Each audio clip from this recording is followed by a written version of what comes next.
大家好，我是铁雷，22岁的育婴嫂，刚刚毕业的女大学生，昨天到我家的，今天已经做了一整天了。我们来采访一下这位22岁的年轻育婴嫂。你是大学刚毕业吗？嗯，对。是几号毕业的？我6月份，大概6月20号毕业的。像你们就是标准的本科是吧？对。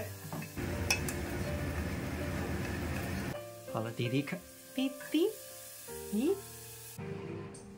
你要转的多一点，那个要多转一点，转到5这里呢。对，等会儿你不要让它停的时候，你直接转停好了，你不要给它设置时间，我们家东西都老化了。你个子蛮高的，你有1.7米是吧？对的，刚好1.7米。我想问一下，你们大学里学的是哪些专业？我们学的课程的话有，婴幼儿的心理发展呀，还有一些辅食的制作、中西餐的烹饪等等的。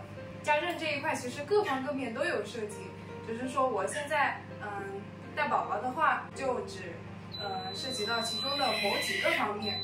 然后我想问问，你觉得现在大学生找工作是否严峻？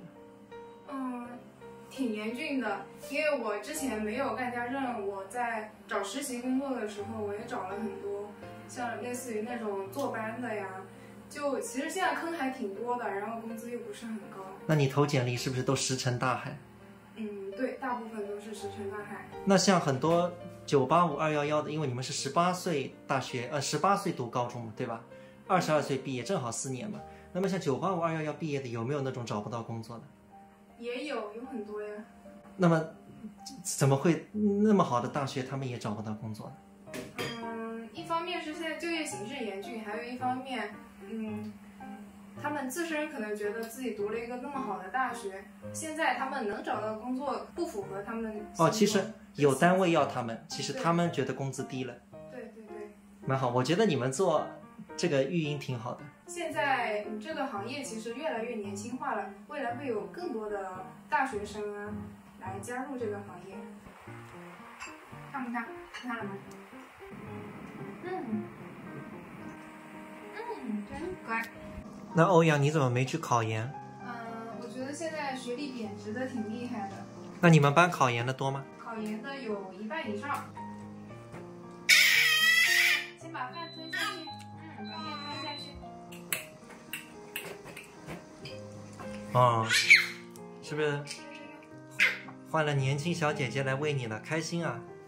朋友们，就这个2天接触下来，我觉得年纪轻啊，有它的优点，也有缺点。缺点嘛，就是带娃的经验欠缺，但是这可以学的。这个我觉得每天上手应该都没问题。那么包括他做饭啊什么的，我觉得都挺好吃的。优点在哪儿？就是我觉得年轻人啊比较容易能够听进意见。像我们之前一共是3个阿姨，都是50岁左右的，1个月嫂，2个育婴嫂，之前1年多。就年纪大的，有时候你跟他说啊，他就听不进去了，因为他比你年长嘛，而且他经验足，就很难接受意见。年轻人比较能够改进，我认为这就是最大的优势。那么具体走一步看一步，先做1个月看一看。还有个朋友们，今朝视频就到这，再会。